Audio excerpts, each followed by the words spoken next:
आदरणीय श्रीमान chairman sir, अगर मेरी बात आप तक पहुंच पा रही होगी तो थोड़ी देर के लिए अपने ईगो को साइड रखकर छात्रों की परेशानियों से संबंधित मेरी इन बातों को सुनने और समझने का प्रयास कीजिएगा। ये मेरी ओर से कोई सलाह नहीं, आप पर कोई दबाव नहीं, आपका अपमान नहीं, बल्कि याचनापूर्ण आपसे निवेदन है।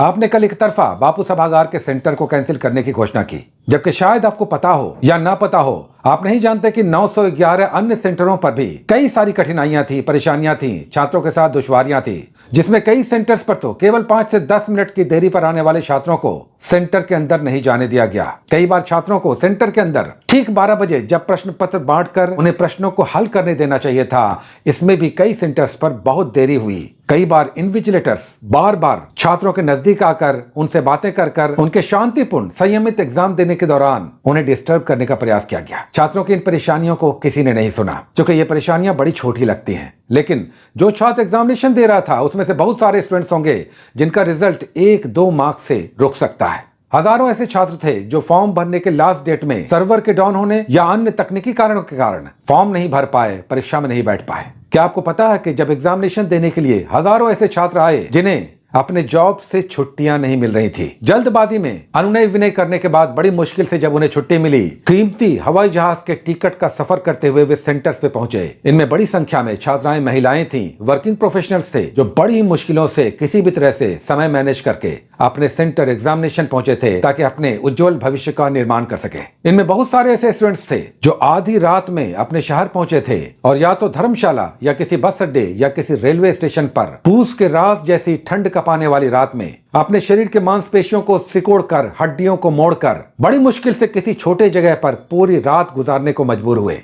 और तो और सोए नहीं, पढ़ते रहे ताकि जब सुबह में सेंटर पे वे पहुंचे, एग्जामिनेशन दें तो उनका अधिकतम प्रश्न हल हो जाए, वे एग्जामिनेशन को निकाल सकें और अपने उज्जवल भविष्य का, जिसका उन्होंने सालों सपना देखा है, उसके लिए अपनी योग्यता सिद्ध कर सकें। आप उन छात्रों के बारे में नहीं जानते जो सालों से आपकी अव्यवस्थित, अवैज्ञानिक परीक्षा पद्धति का शिकार हो रहे हैं, एग्जामिनेशन देते हैं और कई बार आड़े तिरछे प्रश्नों के कारण योग्य छात्र भी आपके प्रीलिम्स एग्जामिनेशन को नहीं निकाल पाते। इसलिए नहीं कि उनमें योग्यता नहीं है, बल्कि आपके महान क्वेश्चन सेटर पता नहीं कितने परिश्रम के बाद 150 प्रश्नों को बनाते समय वैज्ञानिक पद्धति नहीं बल्कि भूल भुलैया वाली पद्धति को अपनाते हैं, जिसका उद्देश्य छात्रों का सिलेक्शन नहीं बल्कि छात्रों का रिजेक्शन होता है। आपको शायद पता नहीं कि सालों से आपकी तैयारी करने वाले, बीपीएससी की तैयारी करने वाले वैसे छात्र हैं जिनके घर में उनके माता पिता, उनके प्रियजन सालों से उनका इंतजार कर रहे हैं कि हमारा बेटा, हमारी बेटी मेहनत कर रहा है, मेहनत कर रही है, एक दिन जरूर ये सफल होगा, ये सफल होगी। आप नहीं जानते हैं ऐसे कितने छात्र हैं, छात्राएं हैं जो अपने वैवाहिक जीवन में हैं, उनका भरा पूरा परिवार है और वो बड़ी मुश्किल से अपने आधे अधूरे नौकरी के कारण अपनी गृहस्थी को चला पाते हैं या चला पाती हैं। आप बीपीएससी की तैयारी करने वाले वैसे बहुत सारे छात्रों को लगातार सजाएं दे रहे हैं जिन्होंने न जाने किस नक्षत्र ग्रह में बीपीएससी जैसे परीक्षा को अपना भविष्य बनाने के लिए चुना और अपने देश, अपने राज्य की सेवा करने की इच्छा शक्ति के साथ इस एग्जामिनेशन को निकालकर एक बड़े अधिकारी बनने का सपना देखा। इस हठयोग में वो वर्षों से लगे हुए हैं, लेकिन न जाने उनकी साधना कब पूरी होगी, उनका रिजल्ट कब आएगा। ये रिजल्ट तो तब भी आ जाए। उसी जैसे छात्रों का जो 3-3 बार इंटरव्यू दे चुके हैं, आप उनके पत्र को पढ़ सकते हैं, उनकी भावनाओं को आप देख सकते हैं। इन्होंने अपने व्हाट्सएप मैसेज में मुझे इस तरह का एक मैसेज भेजा और बताया कि सर 3-3 बार इंटरव्यू में बैठ चुके हैं, लेकिन इस बार 70वीं ने दिल तोड़ दिया। अपने भूल पर अफसोस आ रहा है, घृणा हो रही है और अब बीपीएससी जैसे एग्जामिनेशन की तैयारी में आगे बैठे या ना बैठे, इस पर भी सोचने का मन विचार कर रहा है। घर वालों को क्या मुंह दिखाएंगे जब पिछले कई सालों से हमने एग्जामिनेशन निकाला, लगातार निकाला, 3-3 इंटरव्यूज दिया। घर वाले पूछते हैं तुम्हारी योग्यता कहां चली जाती है, तुम अंतिम परिणाम में क्यों नहीं आ पाते हो। आपसे यही कहना चाहेंगे, क्यों तरसता है तू बंदे, जल्द ही बदलेगा मंजर, झांक ले एक दफा बस दिल से अपने दिल के अंदर। जैसे हजारों छात्रों के लिए मेरी बहुत सारी शुभकामनाएं हैं कि आपका मेहनत, आपका परिश्रम, आपका पुरुषार्थ यूं ही व्यर्थ नहीं जाएगा। छात्र इस मुद्दे पर आपसे, चेयरमैन सर, आपसे जवाब चाहते हैं। आपको उनका न्याय करना ही पड़ेगा।